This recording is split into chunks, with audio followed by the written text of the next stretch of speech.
Good morning, Periscope. How you guys doing out there in Periscope land? Wonderful, beautiful day today.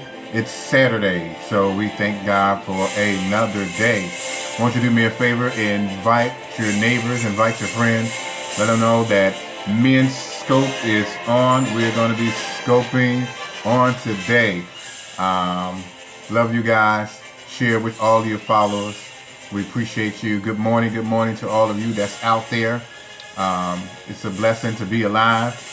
It's a good day. It's a good day. It's the day that the Lord has made, and we shall rejoice and be glad in it. So swipe up, swipe left. You guys know how to do it on Periscope.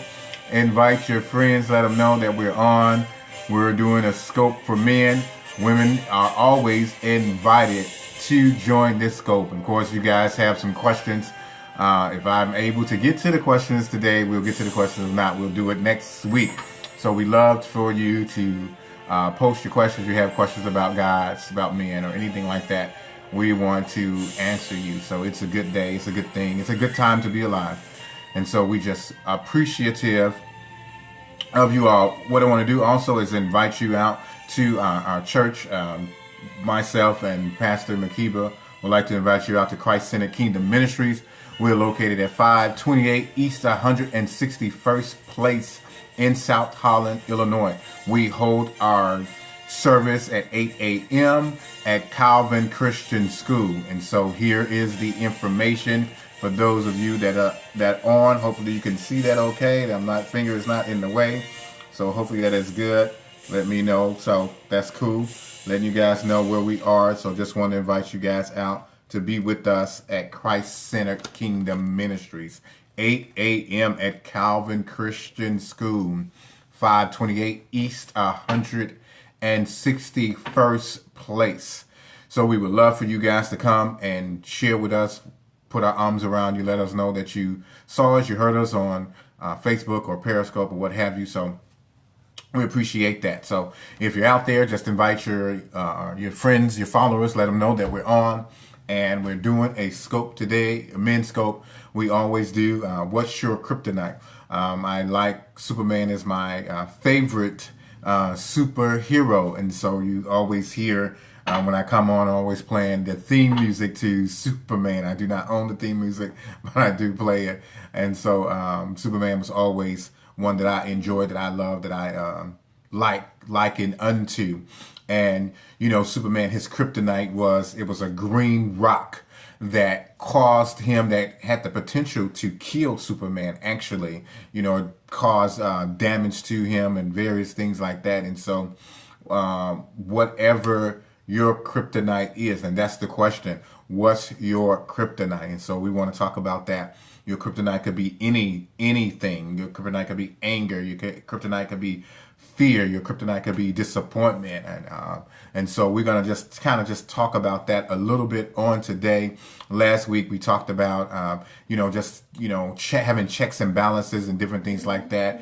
And checks and balances are those things that it's a system that allow each branch of a government to amend or veto acts of another branch, so as to prevent any one branch from exerting too much power. And so we liken that to our spirit man and our flesh. And so we said that, you know, we got to be able to amend or veto the acts of our flesh and not allow our flesh to have too much influence or too much power. And so that's what checks and balances is. And, you know, we just talked about that, you know, as it relates to myself. When I was growing up, I told you guys that I was like 4 or 5 years old, up under the table, rubbing on ladies' legs that came to my grandparents' house, and which was absolutely bananas at 4 years old. And so that check and balance, I did not have that check and balance where my parents actually told me that was wrong. You know, most of the times they laughed or said I was being mannish or something like that. And so I believe that we have to have checks and balances for ourselves and for our children. And so the word disappointment, this word disappointment, I'm a teacher, so I love to give definitions, is the feeling of sadness or displeasure caused by the non-fulfillment of one's hopes or expectations. And so that's what the word disappointment means. And so, it talks about us having feelings of sadness. And so it's it's an emotion. Disappointment actually is an emotion, and the word emotion, it just literally means it's a strong feeling, such as God has given us emotions, and so he given us strong feelings of love. You have feelings of anger, you have feelings of joy, hate, or fear, and so that's an emotion. And so what an emotion can do, what it tries to do, the origin of that particular word emotion, it means to stir you up. It means to stir up or to remove. It means to displace or to move you. And so what the enemy literally tries to do in the area of our emotions, he tries to stir us up. He tries to remove us. He tries to displace us. And so for us, myself as men, and even as, if you're a woman, we have to guard against the spirit of disappointment. I believe that, just when King Saul, in the Bible, Samuel had died, and he went, he was disappointed, so of course he had a feeling of sadness or displeasure. And so he had that feeling because the prophet Samuel had passed away. And so what did he do? He went to the witch, and he went to a person that had a familiar spirit. And so a lot of times what men will do or women will do is they'll go to the place of familiarity. They'll go to a place where, you once, like maybe say for instance, you were a drinker, and, the enemy will tell you, like, man, you're having a bad day. You need to just relax. Go get you some Jack Daniels. Go get you those things that, God delivered you from. So he delivered you from alcoholism. He delivers you from just promiscuousness, and all those type of things. And so the enemy will try to have you go back to that which is familiar because of disappointment. And so what we have to do, we have to guard that area in our lives, people of God, against the spirit of disappointment, because you may feel disappointment about anything. And so what we have to do, and so what I do, I begin to pray to God. I begin to pray and ask God, Father God, let me be like a tree that's planted by the rivers of water. Let me not be moved in the area of my emotions. And like we said, the word emotion, it means to be removed. And so that's what the enemy does. He wants us to be removed. He wants us to be displaced. He wants us to get into a place of familiarity and begin to do the things that God delivered us from. He wants us to start doing those knucklehead things that God helped us and delivered us from. And so a lot of times men, especially men, I believe, we deal with that spirit of disappointment, especially when, like we said, the definition of, you have displeasure, and because you could not fulfill some type of hope or some type of expectation that you had, you feel disappointment, you feel depressed and all those type of things. And so God don't want us to feel that way. And yes, God has given us emotions, but God wants us to master those emotions. Just like he began to say to Cain, he said that, that enemy was ready to pounce on him, and so he had anger, he had jealousy, he had, and so God was trying to get him to get out of that place of disappointment. And so he was feeling that. And so God was trying to teach him and told him that sin is at the door crouching, and he is going to pounce on you and cause you your demise. But he was like, you must master that. And so we have to master the area of our emotions. Good morning, my brother. Good morning. Good morning to you. Hey, Crystal, how you doing? And so we must master the area of our emotions, not allow our emotions to take us out of place, out of character. And that's what the spirit of disappointment comes to do, to take you out of place, take you out of character when you're not able to fulfill something, when you're not able to do something. It's like we need to really go into the presence of God. We really need to go and seek God and begin to talk to the Holy Spirit and tell him, because of course he's the God. He knows all things and he sees all things. So he knows what we're dealing with. And so it's important for us to be able to deal with whatever is dealing with us. And so whatever your kryptonite is, if it's disappointment, if it's fear.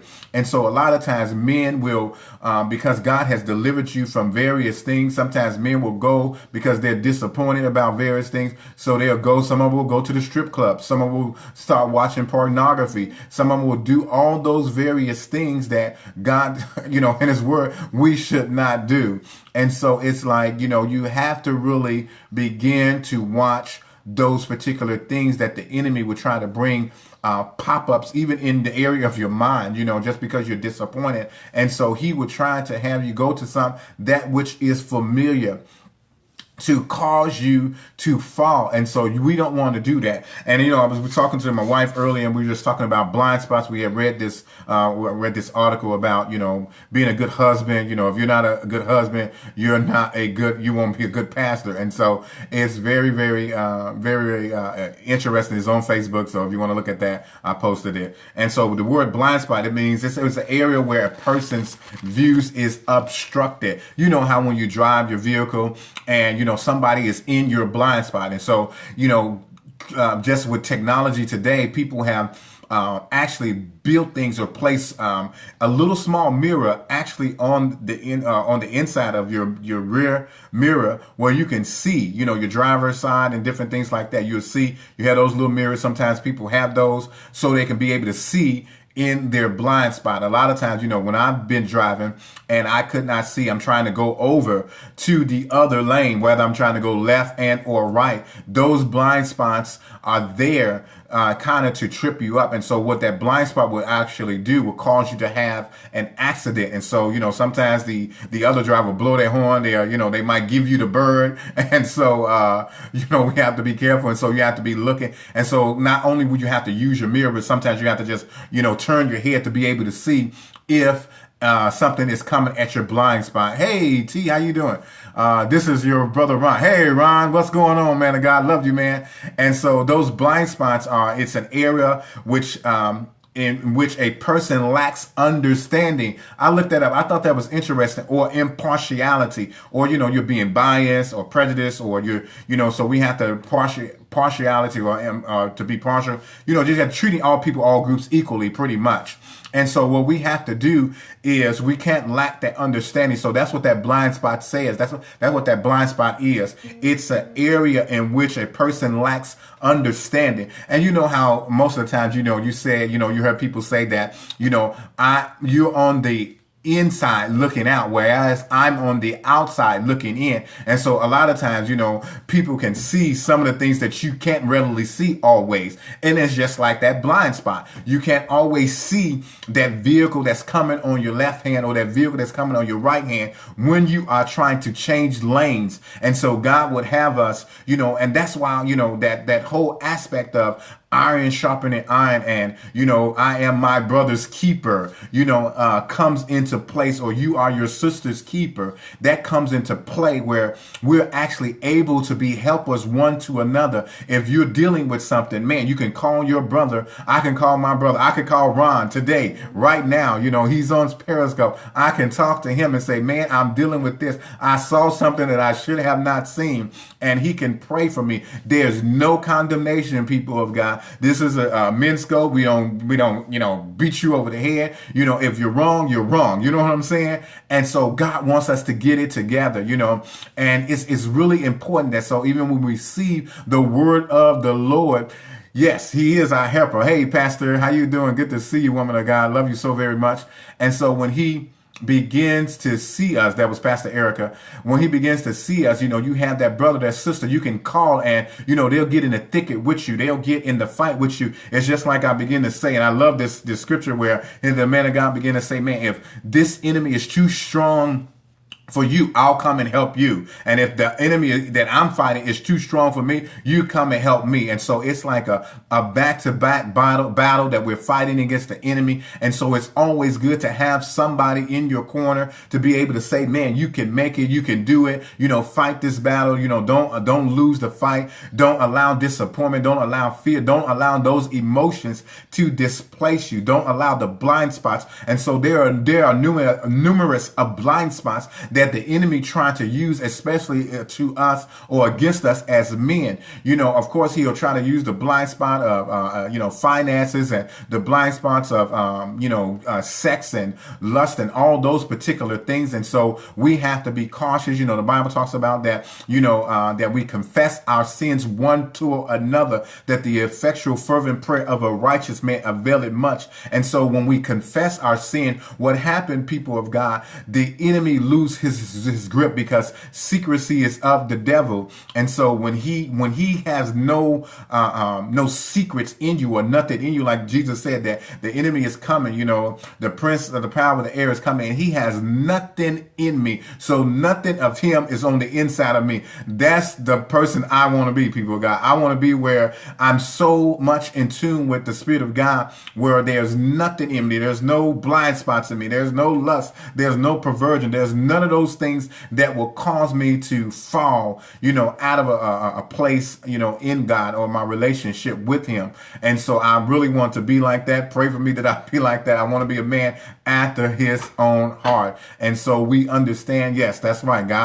He has no ground. God don't want the enemy to have ground. He said, don't allow the enemy to get a foothold, upon us. You know what I'm saying? And so, yes, then them secrets hold us in bondage to our past and mistakes. Yes, it does. And so what you will continue to do, is, if it festers up, if you don't begin to tell somebody, it's just like, anger, building up in a man or a woman, and you don't begin to deal with that anger, all of a sudden you're going to begin to blow a gasket. You're going to probably go off on your wife or go off on your children or somebody else and different things like that. You're going to have road rage, and then somebody hits you, you jump out the car and you hit them. Now you're going to jail. You know what I'm saying? Because we did not manage our emotions. We did not manage the disappointments or whatever we were feeling.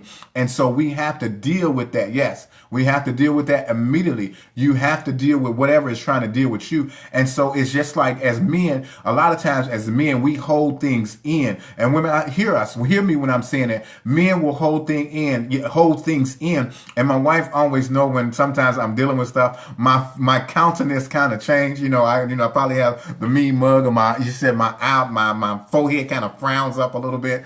And so she knows those type of things. And so she's intimately acquainted with me. And so we have to be, discerning. And so the spirit of discernment, even for our brothers, to be able to talk to our brothers and or sisters, to talk to the sisters and stuff like that, to be able to help us through those emotions or whatever we're dealing with, to be able to help you against those blind spots that the enemy will try to use to cause us to just be a knucklehead, to get out of character, because that's his job. That's what he wants you to do. And that's what that word emotion, as I said, is to stir up, to remove you, to displace you. And so he wants you to get into that place of, emotional instability. So we even have to pray. I even pray for myself as a man. I pray this for Makiba, all the time, but I've found out that I need to pray for myself too, that, my wife will have chemical and hormonal balance, emotional stability. And so women of God, you have to even pray this for the men of God. Begin to pray this for your brothers, you know what I'm saying, in the Lord, that we have chemical and hormonal balance and emotional stability. Because a lot of times, sometimes people or men or women deal with some emotional things that may have happened in the area of our lives. And so we need that emotional freedom. We got to have that. And yes, talking is therapy, as you said. Thank you, Makiba. I love you, honey. And so, yes, you have to talk to somebody. You have to, because if you don't, the enemy, like I said, he will have a foothold over you. And the Bible talks about that we don't give any place unto the devil. And so we don't want to do that, people of God. We want to definitely be a person that is good. That's right, Ron. Communication is key. You got to, even, sometimes when I don't even feel like, talking to my wife, and I pray this prayer. I got this book from Apostle Stephen Gardner, and it has, prayers for the family. And it talks about, one of the parts in the book, or the prayer just talking about, us praying that, we engage engage our wives, even when we don't even feel like, engaging them. And so that's a good book to get, actually. People of God, you can go to Apostle Stephen Gardner's website. He has that information on his website. It is a very good book. I use that as a tool just to pray for my family and different things like that. And then, I got prayers for your marriage, prayers against poverty, and those things. And so, we really have to do that. We really have to pray against those blind spots. And so my wife, she would always, when we were friends, actually, she would just say various things even to me when we were friends before we became married. She would just always say, Mike, you ain't see that girl touching you or doing that, something like that to you. And actually, I was watching Spider-Man. I think that was 3. Was it 2? 2 or 3, one of them. And with the black Spider-Man, I think that might have been 3. And so with the black Spider-Man, so the girl that was in Peter Parker's class, he was tutoring her and she had her hands all over him. And his girlfriend, Mary Jane, was like, you didn't see this girl with her hands all over you? Her paws, that's what she called it. Her paws, or you didn't notice. And so a lot of times that was a blind spot for him. He did not even notice what was going on. Love you too. He did not even know what was going on. And so this woman was just touching him. And so Makiba would tell me, we went to college together. We met in college together. And she's like, Mike, you know what? You need some prayer. You need some help. And so she would try, because she was my best friend, and she still is my best friend. So I can even still come to her and talk to her about anything and everything that I'm dealing with. And so that's important too, women of God, that you don't blow a gasket, neither that, that the Bible says that we can safely trust, our wives, or, our hearts, and our hearts with our wives, and vice versa, that she can safely trust our hearts as well. And so, you'll be able to go to your wife and she can pray to you. You said frozen. Okay. I don't know what's going on with it. Sorry. And so she can pray for you. And, you can pray for your wife likewise. You know what I'm saying? And so it's good for us, people of God, to be able to do that your wife can see the blind spots. So Makiba, before she was my wife, she always began to see those blind spots that I had. And she would be able to begin to talk to me and tell me about that. Yes, wise women become a safe place. Yes, when you're a wise woman, you're a safe place that your husband can actually safely trust, in you, in your counsel, and different things like that. Excuse me. And so it's so very good, people of God, for us to just be those men and women of God that, and you're just praying against those blind spots that the enemy would try to come and destroy you in. You got to really pray. You got to really talk to your spouse, talk to your wife, talk to your brothers. Like I said, men with men, women with women, because you don't want to get placed to the devil. He's cunning, he's conniving. And so we just want to make sure we keep that level of communication open up one with another. And so anytime, even in a place of, a strategy as it relates to war and battle plans, the first thing that they do, if you're an invading army, the first thing you do is you cut off the line of communication.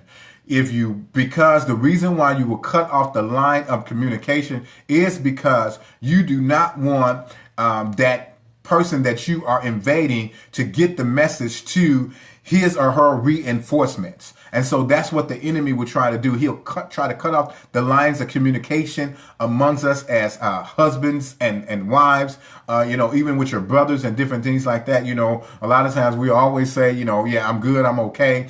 And, when you're not okay, men of God, it's good to be honest. You know what I'm saying? It's good for us to just live in a place of integrity where we'll just say, I'm not, I'm dealing with this. And like I said, man, is no condemnation, people of God. Hey, Pastor Oscar, I love you guys, you and your wife and your family.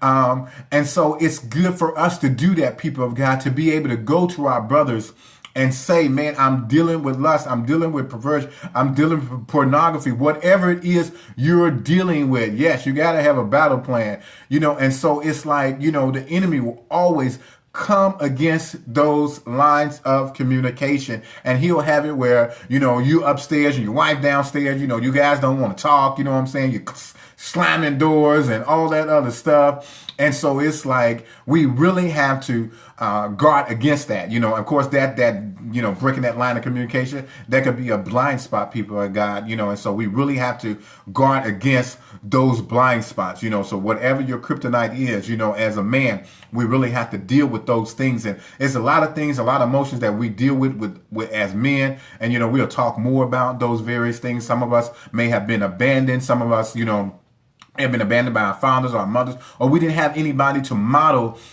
maleness before us. You know what I'm saying? And so sometimes God will allow us to become that which we desire. So God will allow you to become the father that you may never had. Maybe your father was there, you know, he was present, but yet absent, you know, and different things like that. And so, you know, God really wants to deal with us in that area. You know, he said he'll be a father to the fatherless, you know, and he'll be a mother to those that are motherless, you know, and all those things. So he really wants to deal with our hearts about that, you know, and, you know, as men, you know, a lot of times, you know, we deal with that emotion of not having a role model, that emotion of not having a male figure to be an example, you know, and so hopefully, you know, you have your pastors that, you know, they could be a male example, you know, to you, or, you know, or just a strong brother in the Lord that can be an example to you, that you can go to and talk to that brother, you know, about the things that you may be experiencing. And so men of God, I just want this to just to be a form of, you know, just love and just, you know, like I said, no condemnation, people of God, none whatsoever. You know, we're here, we're helpers, as the Bible said, we're helpers one to another. That's good, bro. Say that. Ezel, love you, man. Love you too, man. Glad you guys are on. And so it's good for us as men to be able to be like that, to be transparent one with another brother. Like, man, you know, I'm showing you my scars, you know, I'm naked and not ashamed, you know what I'm saying, of that, you know. And so, and that's what God is just dealing with us, you know, not allow that shame, because that's what shame will do. Shame will try to keep you quiet from even opening your mouth and telling somebody else what you're dealing with, you know. And of course, you know, that spirit of pride, you know, that all of us deal with, whether male or female. I think sometimes men probably deal with it a little more than women. And so we just have to guard against those spirits of the enemy that will try to attack us, those blind spots. So we really have to do that. Yes, shame will silence us. Yes, ma'am, it definitely will. And so we have to be able to be honest. Yes, we got to be truthful and honest to bring deliverance. Yes, bro, you have to do that. You know, that's the only way you can get the deliverance that you need, if you're truthful. You know what I'm saying? You know, the Bible said, my sheep hear my voice, and the stranger they shall not follow. He also said that we shall know the truth. You know, if we're his disciples, we shall know the truth, and the truth will make us free.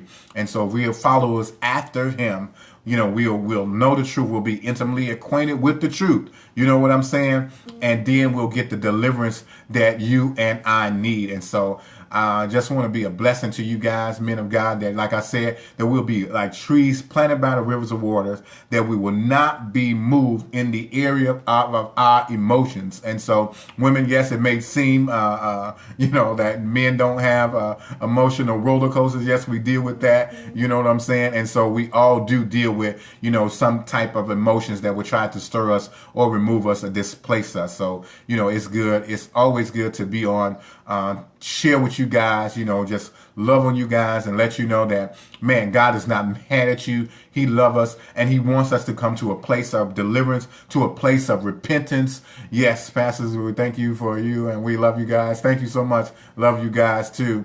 And so he just really wants us to come to a place of deliverance and freedom. You know what I'm saying? You know, he who the Son has set free is free indeed. And so we want to be free. I love you too, Makiba. I will see you soon. And so just always want to invite you guys out to be with us at Christ Center Kingdom Ministry. Our for the month of April, we're talking about a fresh start, navigating through change. You know, that's what Pastor Makiba was talking about on last week. And so I want you to come out with us. 8 a.m. we have our service at Calvin Christian School, 8 a.m., 528 East 161st Place. That's in South Holland, Illinois. Here's the information. Hopefully you guys can see all that. My finger is not in the way, and so hopefully that comes out clear. Let me know if that's coming out clear where you guys can see that. And so that join us every Sunday, 8 a.m. at Calvin Christian School. 528 East 161st Place, and that's in South Holland, Illinois. We would love to have you. Let us know that you heard us on Facebook, you saw us on Periscope, All right, it's good. Cool.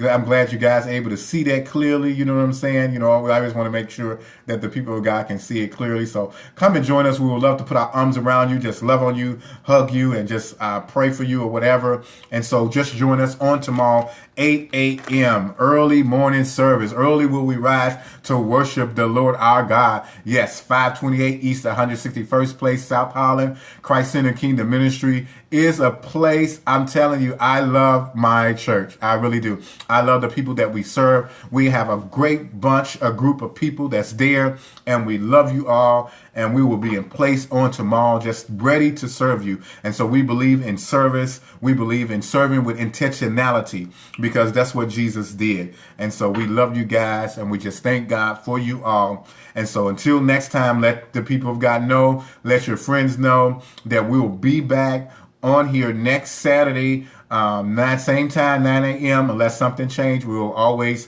post it on Facebook or the other social media outlets to let you guys know what's going on with us. And so this is a forum for men. This is a forum even for women. And so, like I said, if you have any questions, pose your questions, you know what I'm saying? Send us, you know, we're Michael and Makiba Burford. We're on Facebook. And so you can send your questions or anything like that, inbox us or what have you. You have any questions, if you're women, you have some questions about men, or you have a male seed, you know, we would love to just be a blessing to you guys and just pray for you all. And just, you know, we'll come back to those questions, you know, at a later date. Nobody posed the question today, but you know, in your reviewing of it, if you have any questions or something like that, just send us a message, and we will hopefully try to get to your questions on the next scope next Saturday at 9 a.m. So we love you, people of God. You guys have a wonderful day. The sun is shining. Hopefully he's shining on the inside of us, the Son of God, that is. And so it's going to be a beautiful day. Have a good day. Be safe out there. We just speak blessings over your life. May God just forever bless you and keep you. Don't forget to go to your church on tomorrow, Sunday morning. If you get up, the Lord allows you to wake up, go to your church home.